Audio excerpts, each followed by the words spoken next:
Bomb exploded in the heights. What? When?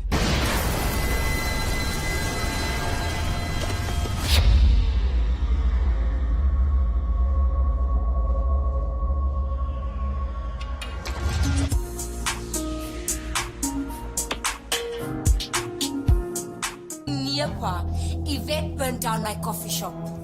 And plus, we both know that it was an out-of-this-world experience. I don't need to explain anything to you. She's not carrying your baby, Thomas. Is there something going on between the two of you? No. She was caught doing what? She was racing in the streets, man. Grace, this is the last time you misbehave like this. Or else what? Don't you dare talk back to me, child. The pain of losing a daughter you never had.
This morning I'm going to share a bit about the Namibia River system, a linear oasis that runs for a couple of 100 kilometers from the inlands of the country towards the Atlantic Ocean. A very diverse river system it is, where you've got a variety of plant life that you've got. We've got more the dominant species, which are the acacias and the anna trees that you have, which provides food supports foods throughout the whole year. You've got the Phragmites australis reeds that you have, which are growing along the springs, the natural contact springs that are within the river as well. And then you have got the bit of the salsola species, then you have got the mopani trees, then you have got the salvadoras, which is commonly known as the mustard bush or the kori bush as well. We've got this oryx bull on the left. He's busy feeding on the anna pods from the anna tree. Certain males tend to roam around alone, and he's just decided to claim a specific area in which he creates his territory, and he will be moving around there, where they will be doing regular territorial markings. Around in the Namibia River, oryx is part of the preferred food source of the desert lions as well. They tend to prey on them. An anna tree is, its Latin name is Faterpia albida, very dominant within the ephemeral river systems.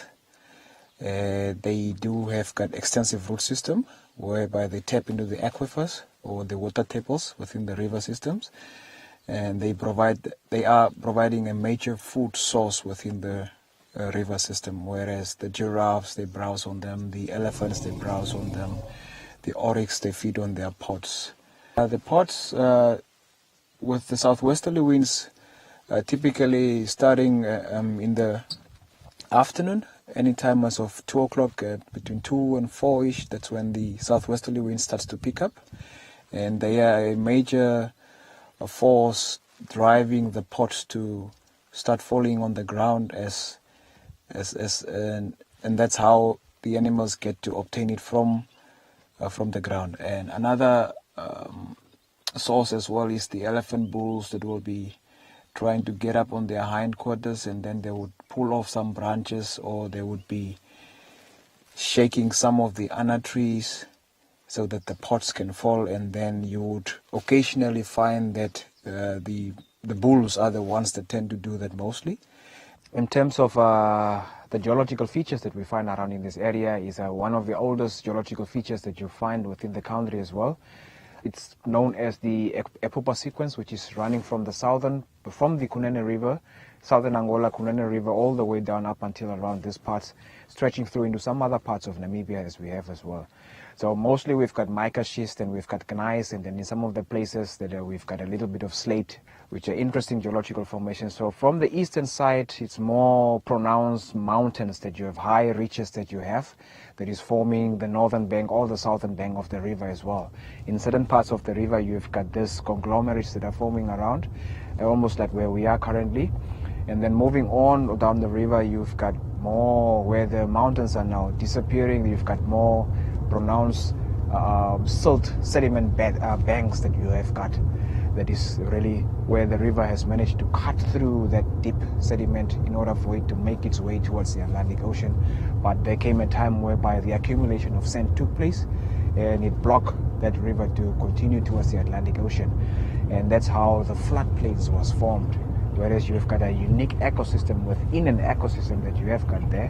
Whenever the river is flowing down, water ends up within the floodplains, and it will last for 3 to 4 to 5 months, whereby you will see there's more movement of animals towards that side as well as there is. Now water is around there, there's a lot of good grass that is growing within there, from which the elephants are enjoying from that grass, the oryx, the springbok are enjoying from there as well, and that is what is attracting the lion activities within that area as well.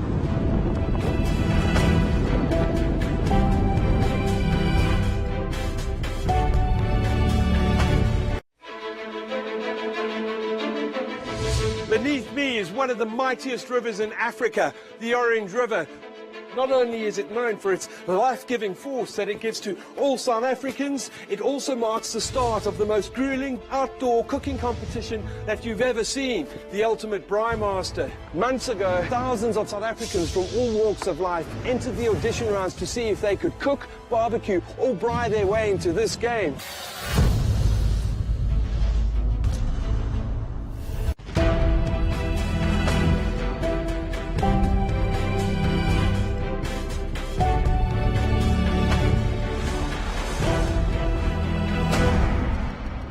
Picking up tracks of lionesses and cubs as well. How many cubs there are, but so far we've got a good view of the 2 cubs that we can see that are lying out in the open in front of the lionesses. It's been a little bit challenging tracking them, as the southwesterly wind has done a lot of covering up of the tracks, but we have used our knowledge and skills to maneuver the area, and we have came across the 2 females with the cubs. Seems to be in a good physical condition as well. Looks like they must have had something to eat a couple of days ago. The cubs are roughly 6 months old. This morning we started off from camp, backtracking in the direction of where we sighted the 2 lionesses with the cubs, and we walked our way around trying to pick up any tracks moving away into the western direction or to the eastern direction as well. But as we were making our way through the different channels which we thought they could have moved into, we came across them. And one of the interesting extra bit of the sighting for this morning was that we noticed that there was a male together with the females, and he was first a little skittish, a bit shy, but he came out in sight.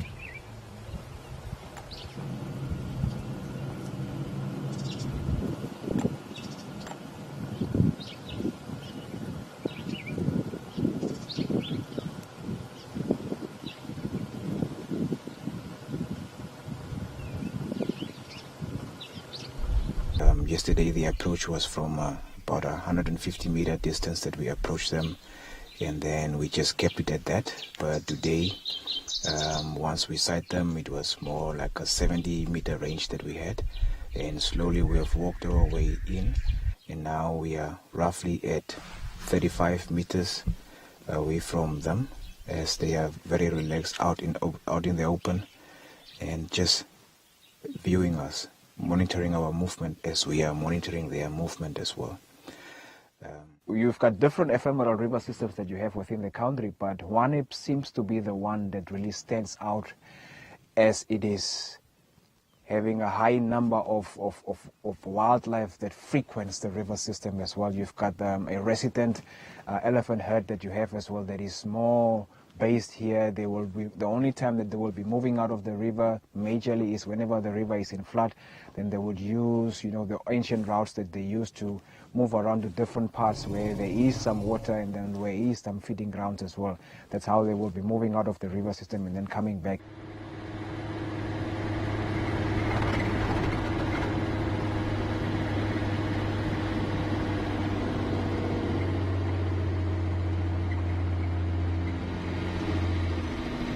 We came across this desert adapted elephants, a breeding herd. So far we've just full view of 3 cows and 1 calf that we have. The 2 cows are busy feeding on the camel thorn tree. So we've tracked this elephant since the morning, so they were heading due west in the Hwanep River system. And by the look of the tracks, they were continuously walking to a specific area, so it was almost a 20-kilometer distance they covered in the river, but from where we sighted them last night to where we are today. And it's clear that the calf must have been a little fatigued, and he's busy suckling on the cow. They can still comfortably walk through or underneath the cow, and it's a clear indication that they are below 12 months in terms of the age. But this one is, I reckon, is somewhere around 13, 14 months that he is.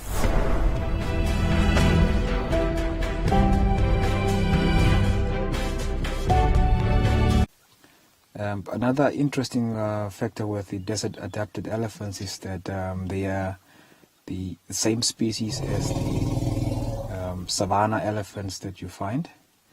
It's just the behavioral adaptations that the desert adapted elephants have taken place for them to be able to survive in this harsh environment where there is no freestanding water every corner, where they have to cover long distances to the nearest water point and then back to the feeding grounds as well. Since it is not really a fenced off area, in terms of the predators as well, there is not really much of a major competition, as well as lions have got to major home ranges that they have. There is a presence of cheetahs that is known in the area as well. They've got large home ranges that they have as well.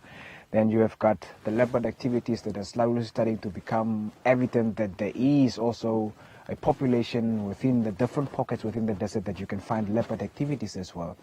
So yesterday we were quite fortunate whereby we were tracking for a track for the vehicle, but we came to a stop and then we decided that, okay, let's check where the road is going, because it was on the sand dunes and it was covered up and we couldn't really see where the old road was. And all of a sudden we stumbled on leopard tracks, and then as we were trying to identify if it is a leopard tracks, and then the next moment from a bush a leopard, which we suspect was a female, she plunged out of that and then she ran down the slope of the dune and then she dashed into the Salvadoras. So these are unique experiences that you get to see, because whenever you hear of a desert, you hear that, okay, it's barren, there's no animals, there's nothing, there's no life, but specifically this oasis cutting through this barren landscape brings a lot of life, attracts a lot of all forms of life from the adjacent valleys into the river system. So there's plenty of room for the lions, for them to thrive within this area, plenty of room for the leopards to thrive, plenty of room for the cheetahs to thrive as well, and plenty of room for the brown hyenas and the spotted hyenas and the Cape fox and the jackals and the African wildcats and the caracals that are all sharing this ecosystem as well. Interesting thing that I've noticed about the baboons as well, they are the same chacma baboons that you find throughout the southern Africa, but specifically within the desert parts, what you have is that they seem to be a lot more darker in the coat. They've got much more fur that they have got as well. So these are just unique behavioral adaptations that they have taken place. And if I can just emphasize on most of these animals that I have mentioned, the giraffes, the elephants, the baboons, the lions, the leopards, the cheetahs, the caracals and all, these are not different species from what we have in the other places as well. They have just gone through behavioral adaptation, having to deal with lack of water, lack of food. Every rainy season, there's no guarantee that there will be rain within these parts as well. Wherever the rain is, the river will flood. If there's enough rain in that area, the river will flood, and that flood will create a different biome as well within the space, so that they can basically thrive on that as well. They don't regularly drink water on a daily basis as well. Every third or fourth day is when they try to move to the water source so that they can have some water as well, because the distance between food and the distance between water is so great that they cannot move back and forth every day, and that is what makes them stand out above all the other species that you find, or of the same species that you find in other parts as well, because they are thriving in an environment that is pretty much difficult for them to make means to survive as well. We will again be looking at business news that made headlines in the online newspaper The Brief. Since the war outbreak in Ukraine, we've seen fertilizer prices increasing significantly. Diesel prices increased over 50% compared to levels we saw in 2021. And after that, we'll be discussing ShopRite expanding to include selling clothes and how it will impact the clothing industry in Namibia. There's more jobs being created for people to be sales assistants within the clothing section.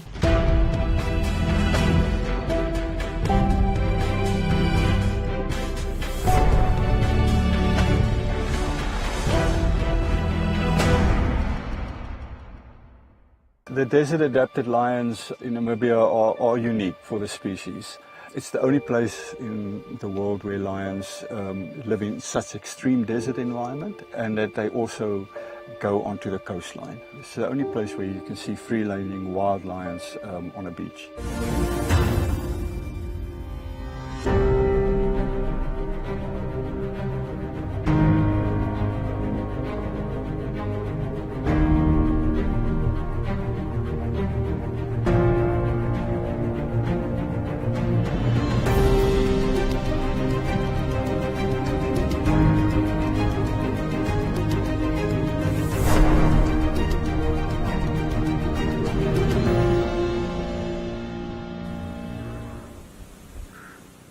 For the past week, we've spent in the Hwaneb River system, where we have been following the respective prides of the Hwaneb River system. First, we started with the main pride of the Hwaneb, which is staying more to the east of the river, where we had a male, 2 lionesses, and then 2 cubs, where we got to spend about 4 days with them.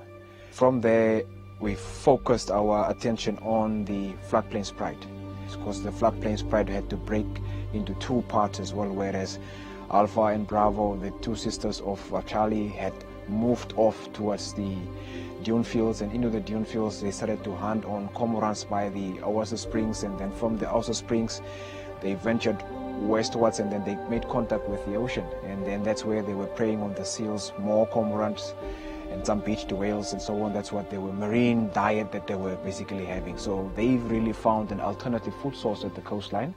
In terms of the work that you do, which are the latest important findings of the desert lions?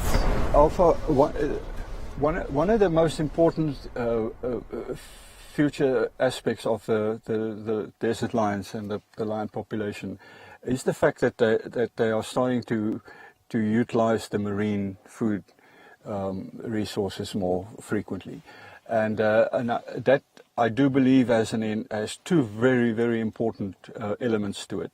The one is the fact that the park to target these lions, that frequent the coastal area. that might take some time to initiate and get off the ground. The second important thing is the fact that the marine food resources is now providing an additional source of food for the lions. So what we have seen over the years is that lions have large home ranges. So on average, a pride of females and some youngsters would have a home range of, say, in the order of 10 to 15,000 square kilometers.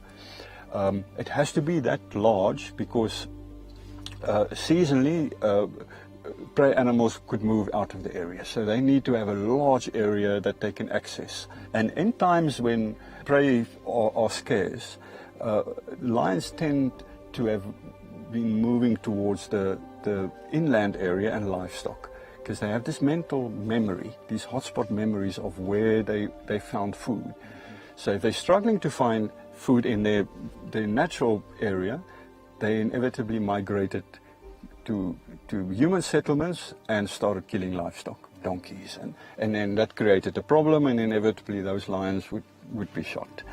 So what we have seen now, in the last 2 years, 4 different prides have discovered the food resources.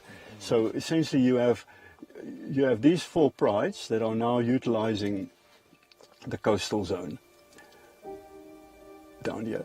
Now, in the last 18 months, all of those prides have been responsible for livestock killings on the eastern edge of their home range, near people. And ever since they started eating food at the ocean, the marine food resources, they have not returned there. So that provides that alternative food of in times of hardship. Because I do not believe that lions could live on the coast all the time. The conditions are so harsh. And it's important for them to be able to return inland in their normal habitat, but then go to the coast in the times of hardship. We do believe, and we have very good evidence of that having occurred in the days of yore. Before big human impact, we've got images of lions feeding on a beach whale and even killing seals. But all of that stopped when those lions were killed in the mid-80s.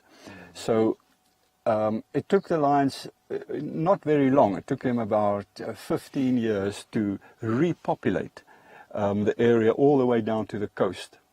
But it took them essentially 20 years to rediscover the knowledge that there's food along the coast. And today we have three groups of lions that go to the coast and utilize the marine food resources. So that would then mean killing Cape fur seals, and then particularly cormorants that is very nutritious, and they catch a lot of cormorants. And then a whole range of other sort of smaller marine food items. But it's a wonderful development because it's the only sort of the largest carnivore on the globe that can be termed a maritime carnivore. That means animals that basically utilize food in the tidal zones of the marine food base, and then also the terrestrial food. And that's a very important aspect, because it allows flow of energy and nutrients between the 2 trophic zones, your aquatic zone and your terrestrial zone. And the flow of energy and nutrients between those zones is very important. It's important to food webs. It's been documented and studied to great length. And we're obviously very proud of that.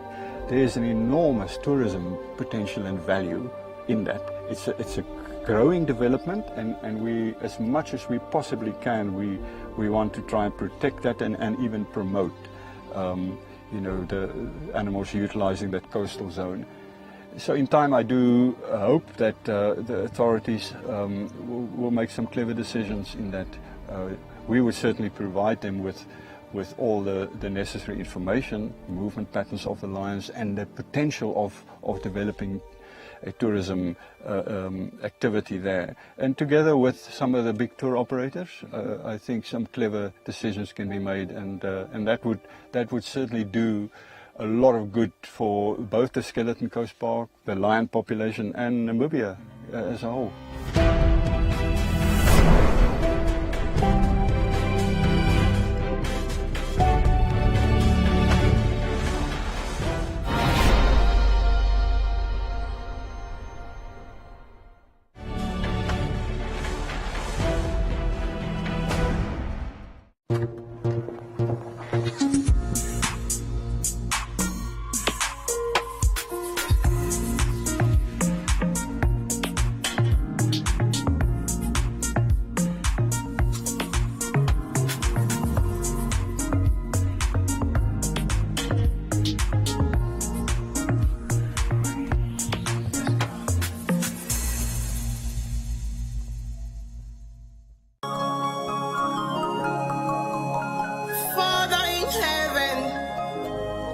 I just want to say thank you for everything you have done for me.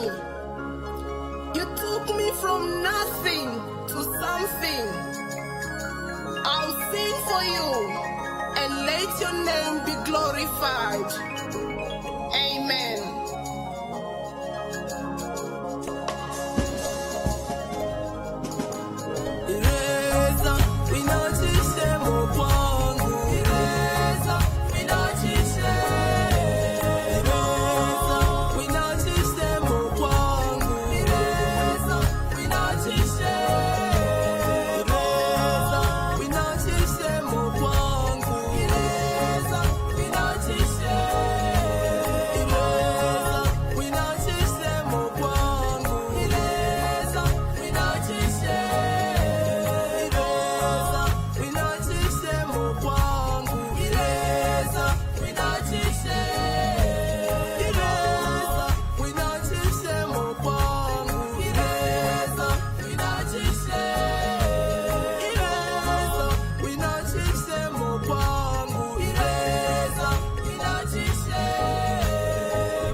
DJ is too busy. We are giving you all things, everything. Our DJ is on the decks.